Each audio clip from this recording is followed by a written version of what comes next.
নমস্কার, test the বেস্টে সবাইকে স্বাগত জানিয়ে আমি আমার রেসিপি শুরু করছি। আমার আজকের রেসিপি আলু দিয়ে পাতলা পাতলা খাসি মাংসের ঝোল, খুব কম তেল মশলাতে রান্না করে দেখাবো। চলুন তাহলে দেরি না করে দেখে নেওয়া যাক আমার আজকের ভিডিওটি। আলু দিয়ে পাতলা পাতলা খাসি মাংসের ঝোল বানানোর জন্য এখানে আমি 750 গ্রাম খাসি মাংস নিয়ে নিয়েছি, ধুয়ে পরিষ্কার করে নিয়ে নিয়েছি। আর এখানে নিয়ে নিয়েছি কয়েক টুকরো আলু, আর নিয়ে নিয়েছি বড় সাইজের দুটো পেঁয়াজ, একটা টমেটো, আর দেখছেন তো কতটুকু আদা আর কতটুকু রসুন। এই দিয়েই আমি আজকে মাংসটা রান্না করব। এখানে আমি একটা লোহার কড়া বসিয়ে দিয়েছি, কড়াটা আমার গরম হয়ে গেছে। এখন আমি কড়ার মধ্যে 2 চামচ সর্ষের তেল দিয়ে দেব।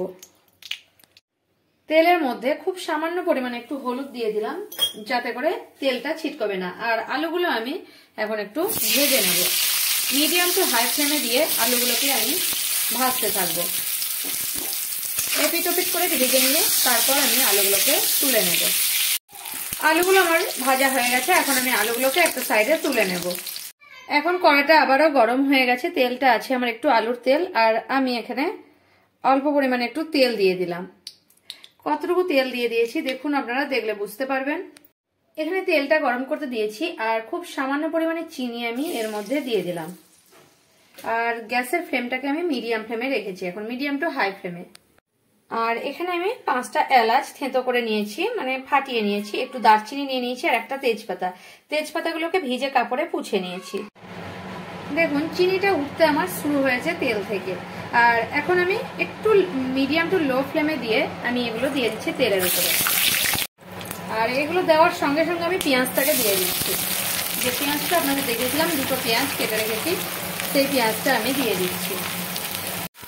এবারে পেঁয়াজটাকে দিয়ে মিডিয়াম ফ্লেমে রেখে আমি পেঁয়াজটাকে ভেজে নেব।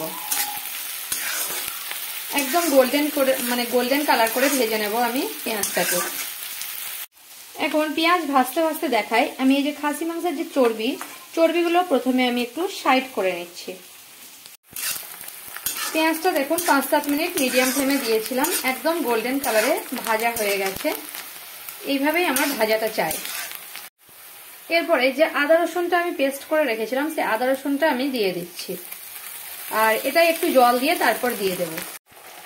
একটু জল দিয়ে ভালোভাবে এভাবে দিয়ে দিচ্ছি। আর এই মটনের মধ্যে কিন্তু খুব বেশি মশলা আমি ব্যবহার করব না, জিরে গুঁড়ো দেবো খুব সামান্য পরিমাণে, দেখছেন তো একদম নামমাত্র জিরে গুঁড়ো। আর এখানে হলুদের গুঁড়ো দিয়ে দেবো 1 চামচ, আর লঙ্কা গুঁড়ো দিয়ে দেবো 1/2 চামচ। খুব বেশি দেবো না, কারণ খুব ঝাল হয়ে গেলে খেতে পারা যাবে না। আর আপনারা যারা ঝাল খান তারা কিন্তু লঙ্কা গুঁড়োটা 1 চামচ দিয়ে দেবেন, কারণ আমার এতে 1/2 চামচ দিয়েছি, এতে মিডিয়াম ঝাল হবে। এবারে মশলাটাকে আমি কষাতে থাকবো। মিডিয়াম ফ্লেমে রেখে মশলাটাকে আমি ভালোভাবে কষিয়ে নেব। এবারে মিডিয়াম ফ্লেমে রেখে মশলাটা 4-5 মিনিট আমি কষিয়ে নিয়েছি, তেলটা ছাড়ছে। এই অবস্থায় আমি একটা ছোট্ট চামচের কাশ্মীরি রেড চিলি পাউডার দিচ্ছি। এতে কিন্তু টেস্টের বদল হবে না, এতে মাংসের কালারটা একটু ভালো আসবে, সেই কারণে দিচ্ছি। এমনকি নয় যে কাশ্মীরি লঙ্কা গুঁড়ো না দিলে কালার আসবে না, সেরকমও নয়, কারণ যথেষ্ট ভালো কালার আসবে, কিন্তু একটু বেশি কালার আসবে কাশ্মীরি লঙ্কা গুঁড়ো দিলে, তাই আমি কাশ্মীরি লঙ্কা গুঁড়োটা একটু ব্যবহার করলাম। এবারে আমার মশলাটা কষানো হয়ে গেছে, এবারে আমি যে মটনগুলো সেগুলো দিয়ে দেবো। আর এখানে চর্বিগুলো আলাদা করে রেখেছি, এখানে মটনগুলো নিয়ে মশলার মধ্যে দিয়ে দিচ্ছি। আর মিডিয়াম ফ্লেমে রেখেছি গ্যাসের ফ্লেমটাকে আমি। এখন এভাবে আমি সবকিছু আগে থেকে ধুয়ে পরিষ্কার করে রেখেছিলাম, এবারে আমি দিয়ে দিচ্ছি এগুলো। এবারে মাটনগুলো দিয়ে আমি কষাতে থাকবো এটাকে হাই ফ্লেমে 2-1 মিনিট। এভাবে ভালোভাবে মাংসটা মিশিয়ে নেব। 2-1 মিনিট পরে আমি 1 চামচ লবণ এর মধ্যে দিয়ে দিলাম। আর এখন মিডিয়াম টু লো ফ্লেমে রেখে এটাকে একবার ভালোভাবে মিশিয়ে নিচ্ছি।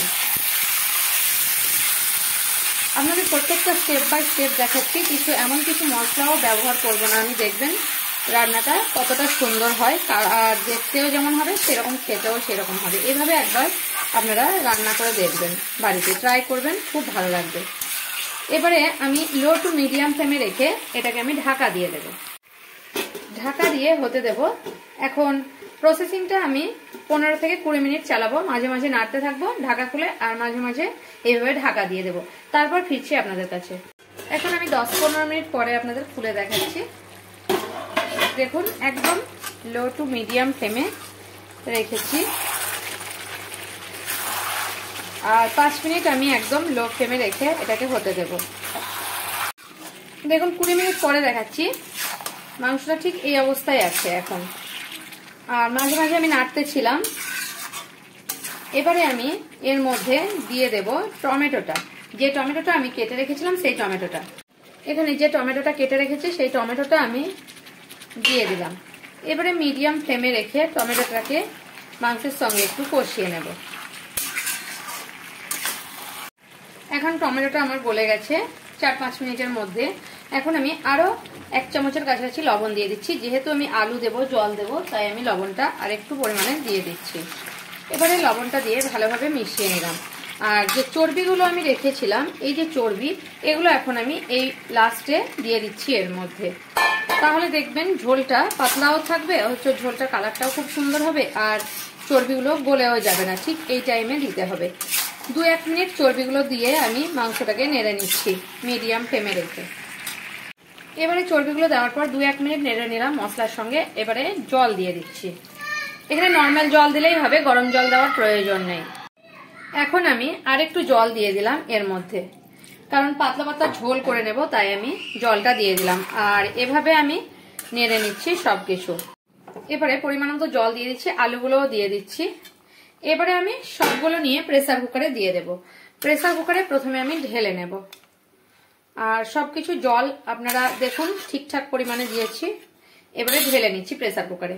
এখন আমি প্রেসার কুকারে ঢেলে নিয়েছি, আর এটাকে আমি ঢাকনা লাগিয়ে দেব।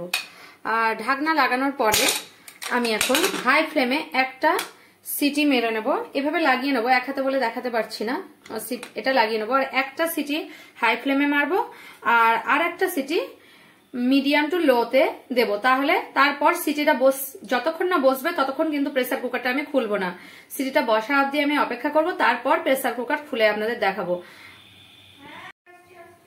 আর আমার মাটনটা মিডিয়াম সাইজের আছে, মানে ওজনটা মানে খুব বড়ও না খুব ছোট না, মানে খাসি মাংসটা।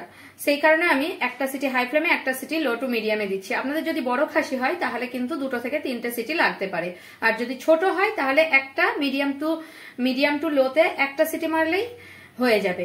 এখানে আমার মিডিয়াম খাসিটা আছে, মানে খুব বড়ও না খুব ছোট না, সেই কারণে একটা হাই ফ্লেমে দিয়ে নেবো। একটা হাই ফ্লেমে দিয়ে দিয়েছি এখন, আর একটা সিটি হওয়ার পর একবার লো টু মিডিয়ামে একটা দিয়ে নেবো, তাহলেই হয়ে যাবে। এখন আমি সিটিটা পুরো বসেছে, তারপর আমি খুলে দেখাচ্ছি আপনাদের।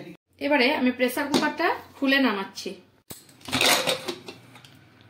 দেখুন আমার মটনের ঝোলের কালারটা কতটা সুন্দর এসেছে। আমি এখন ঢেলে নিচ্ছি কড়ার মধ্যে মটনটাকে। এখন আমি কড়াতে ঢেলে নিয়েছি খাসি মাংসের ঝোলটা আলু দিয়ে, আর দেখুন কতটা সুন্দর কালার এসেছে, কারণ এমনিতেও মানে সবকিছু সেদ্ধ টেদ্ধও ঠিক আছে। আর আমার ভিডিও যদি আপনাদের ভালো লাগে তাহলে আমার চ্যানেলকে সাবস্ক্রাইব করার অনুরোধ রইল, আর কমেন্ট করে জানাবেন আমার রেসিপিটা আপনাদের কেমন লাগলো। যদি ভালো লেগে থাকে তাহলে একটা লাইক করবেন অবশ্যই, আর প্রচুর শেয়ার করবেন, আর সাবস্ক্রাইব করতে কিন্তু ভুলবেন না।